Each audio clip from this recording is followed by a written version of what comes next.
ALM AYUSH, Ayurvedic, Yoga, Unani, Siddha, Homeopathy முற்றிலும் பாரம்பரியமிக்க மருத்துவத்தை நம்மளுக்காக வழங்கிட்டு இருக்காங்க.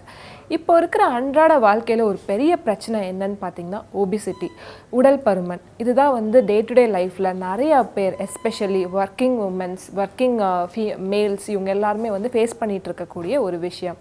இது எதனால் வருது, அதாவது பரம்பரையாக வருதா, இல்லை உடல் பருமன்னா என்ன அப்படின்ற அவேர்னஸே நிறையா பேருக்கு இல்லை. இந்த சந்தேகங்கள் எல்லாத்துக்குமே இன்னைக்கு நம்மளுக்கு பதிலளிக்க போகிறாங்க சித்தா கன்சல்டன்ட் டாக்டர் பிரேமா அவர்களை சந்திக்க போகிறோம். வணக்கம் மேம். வணக்கம் மேம், நான் சொன்ன மாதிரியே பார்த்தீங்கன்னா இந்த ஒபிசிட்டி அப்படின்றது நிறைய பேருக்கு அவேர்னஸே கிடையாது. இது எதனால் வருது மேம்? ஒபிசிட்டி வரத்துக்கு நிறைய காரணங்கள் இருக்குது.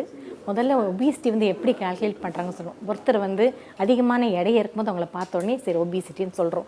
ஆனால் இப்போ பிஎம்ஐன்னு ஒன்று இருக்குது, பாடி மாஸ் இண்டெக்ஸ், அதாவது உடல் நிறை குறியீட்டு எண். இதை வச்சு தான் இப்போ ஒபிசிட்டி என்ன எப்படின்னு கண்டுபிடிக்கிறாங்க. இது யூஸ்வலி 25 இருந்தால் நார்மல், ஓகே. 25க்கு மேலே கொஞ்சம் தான் லேசான உடல் எடை அதிகரிப்புன்னு சொல்லுவாங்க. 30க்கு மேலே போனால் தான் உடல் பருமன், அதாவது ஒபிசிட்டி அப்படின்னு சொல்லுவாங்க. அதுக்கு மேலே போனால் இன்னும் அதிகமான உடல் பருமன், அதாவது அதிதூல ரோகம்னு சொல்லுவாங்க சித்த வைத்தியத்தில் அப்படின்னு சொல்லுவாங்க. இதுதான் ஒபிசிட்டியை பற்றி ஒரு இது இப்போ வர ட்ரெண்டு. இது எதனால் வருதுன்னு சொன்னால் இதுக்கு மெயினான காரணம் ரெண்டு தான். ஒன்று தேவையில்லாமல் உணவு சாப்பிடுவது, தேவையான உடற்பயிற்சி செய்யாமல் இருக்கிறது. இது 2 தான் மெயினான காரணம். இதை தவிர பக்க விளைவுகளால் சில வகை மருந்துகளின் பக்க விளைவுகளாக வரலாம். அதாவது ஸ்டீராய்டு மருந்துகளோ இல்லை ஹார்மோன் மருந்துகளோ, சில வகை நீரிழிவுக்கான மருந்துகளோ சாப்பிட்றனாலும் ரொம்ப நாள் சாப்பிட்றதுனால கூட உடல் பருமன் வர ஏற்படலாம். பெண்களுக்கு தான் இப்போ அதிகமான பிரச்சனையாக அது இருக்குது. ஏன்னா இப்போ இருக்கிற பெண்களுக்கு உடல் உழைப்பு என்பதே கிடையாது. வீட்டில் இருக்கிறவங்களும் சரி, வேலை செய்கிற பெண்களுக்கு ஆகட்டும், வீட்டில் இருக்கிறவங்க என்ன பண்ணுறாங்க, டிவி முன்னாடியே உட்காந்தபடியே தான் எல்லா வேலையும் செய்கிறாங்க. டிவியை பார்த்து நொறுக்கு தீனி சாப்பிட்றது, அதனால் அதிகமான அவங்களுக்கு நொறுக்கு தீனி போது அதிகமான உணவும் டிவியை பார்க்குறதுனால அதிகமான உணவு உட்கொள்கிறாங்க உடல் உழைப்பில். வேலைக்கு போகிற பெண்களை என்ன பண்ணுறாங்க, கேபில் தான் போகிறாங்க. அங்கே போய் 8 மணி நேரம் சிஸ்டம் முன்னாடி தான் உட்காந்துருக்காங்க, கேபில் தான் வராங்க. நடுவில் ஜங்க் ஃபுட், அங்கே இருக்கிற ஃபுட் கோர்ட்டில் ஜங்க் ஃபுட் சாப்பிட்டுட்டு இப்படி தான் அவங்களுக்கு ஒபிசிட்டி வருது. இன்னொரு காரணம் என்ன, மகப்பேருக்கு அப்புறம், குழந்தை பேருக்கு அப்புறமா பெண்களுக்கு இந்த ஹார்மோன் இன்பேலன்ஸால் கூட ஒபிசிட்டி வரலாம். இதுக்கு பாதிப்புகள் நிறைய இருக்குது. இப்போது நாங்கள் ALM ஆயுஷ் இங்கே வந்ததுக்கப்புறம் நிறையா பேர்கிட்ட கேட்டோம். அதாவது இந்த ஒபிசிட்டிக்கு நாங்கள் இங்கே வந்தோம் ட்ரீட்மெண்ட்டுக்காக. வந்ததுலேருந்து பார்த்திங்கன்னா நிறையா உடல் எடை குறைஞ்சிருக்கு, பெரிய மாற்றங்கள் ஏற்பட்டிருக்கு அப்படின்னு சொல்லியிருக்காங்க. நிறையா பேர் பார்த்திங்கன்னா இந்த குழந்தையின்மைக்கு ஒரு பெரிய காரணம் கூட இந்த ஒபிசிட்டியாக இருந்திருக்கு. இங்கே வந்ததுக்கப்புறம் 2க்குமே தீர்வு கிடச்சிருக்கு அப்படின்னு சொல்லியிருக்காங்க. ஸோ ALM ஆயுஷில் என்ன மாதிரியான மருத்துவ முறை ஒபிசிட்டிக்கு கொடுக்குறீங்க? இங்கே 50 மருத்துவங்களும் இருக்குது. சித்த மருத்துவத்தை பொறுத்தவரை முதல் நாங்கள் உடலை கழிவுகளை நீக்கிறதுக்கான பேதி மருந்தை கொடுப்போம். பேதி மருந்தை கொடுக்குறதுனால உடல் கழிவுகள் போயிடுது. அதிலேயே உங்களுக்கு ரொம்ப லைட்டாக பேஷண்ட் ஃபீல் பண்ணுவாங்க. அதுக்கப்புறம் டயூரிட்டிக், சிறுநீர் பெருக்கிகள் மருந்து, சித்த மருத்துவம் எப்படி சொல்கிறேன், சிறுநீர் பெருக்கிகள் மருந்துகளை கொடுப்போம். ஆனால் டயர்டாகாதபடி அவளுக்கு அதுக்கேற்ற மாதிரி சூரணங்கள் அந்த மாதிரிலாம் கொடுப்போம், கஷாயங்கள்லாம் கொடுப்போம். இதை தவிர தொக்கண முறைகள் செஞ்சு அவங்க உடலில் இருக்கிற அந்த வேர்வையை பெருக்கி செஞ்சு உடல் எடையை குறைக்க செய்கிறோம். இதை தவிர யோகா இருக்குது, ஆயுர்வேதா இருக்குது, எல்லாம் இருக்குது, எல்லா சிஸ்டமும் இருக்குது. அந்த சிஸ்டமும் கடைப்பிடிக்கலாம். இப்படி நாங்கள் உடல் எடையை குறைக்கிறோம். இதனால் அவங்களுக்கு ஈஸியாக கன்சீவ் ஆகிறாங்க.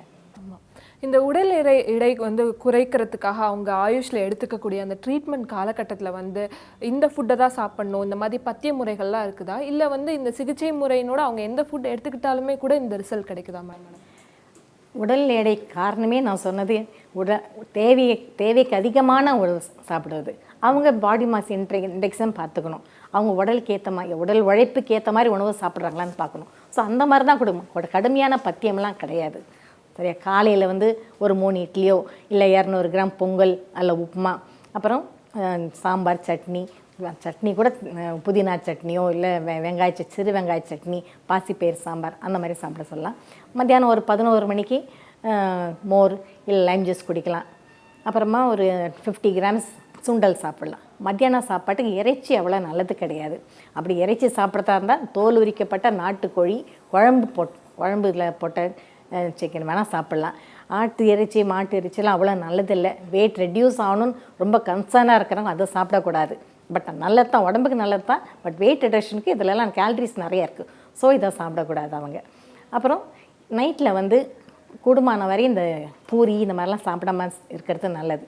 சோள தோசையோ 3 சப்பாத்தியோ சாப்பிட்லாம். மறுபடியும் 200 கிராம் சாம்பார், பருப்பு இந்த மாதிரி சாப்பிட்லாம்.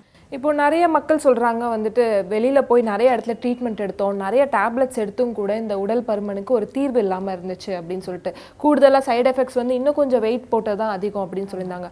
அப்படி இருக்கும்போது ஏஎல்எம் ஆயுஷில் இருக்கக்கூடிய இந்த ட்ரீட்மெண்ட்டுக்கும் வெளியில் இருக்கிற ட்ரீட்மெண்ட்டுக்கும் எந்த மாதிரி வித்தியாசம் இருக்குமா? இங்கே வந்து எல்லா மருத்துவ முறைகளும் இருக்குது. இங்கே அவங்க எங்கே போய் பார்த்தாங்க நம்மளுக்கு தெரியாது. ஆனால் அவங்களுக்கு தேவையானது என்னென்னு அதை கண்டுபிடிக்கணும். நம்ம எல்லா வித எக்ஸாமினேஷன் டெஸ்ட்லாம் பண்ணிட்டு அந்த பிரகாரம் அவங்க பாடியை பார்த்துட்டு அவங்க உடல் பருமனுக்கு ஏற்ற மாதிரி தான் நாங்கள் ட்ரீட்மெண்ட் கொடுக்குறோம். உடல் பருமனை குறைச்சாலே உங்களுக்கு குழந்தை எண்ணிக்கை ஒரு பெரிய தீர்வு கிடைக்கும்.